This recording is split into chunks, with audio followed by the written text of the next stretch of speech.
ரொம்ப ஸ்ட்ராங்கான தெய்வமோ? என்ன இப்ப வரைக்கும் இந்த ஊரையும் இந்த மக்களையும் காப்பாத்துறது அந்த தெய்வம். கல்லு செலதாமா ஆனா பசிய தீர்த்ததம்மா. பஞ்சம் பசி இல்ல இது பொட்டு அம்மன் இல்ல. நம்ம ஊரை காக்குற அம்மா அவ பேரு பொட்டு அம்மா.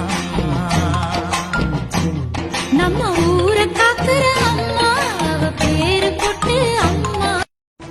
ரொம்ப ஸ்ட்ராங்கான தெய்வமோ? என்ன இப்ப வரைக்கும் இந்த ஊரையும் இந்த மக்களையும் காப்பாத்துறது அந்த தெய்வம். கல்லு செலதாமா ஆனா பசிய தீர்த்ததம்மா.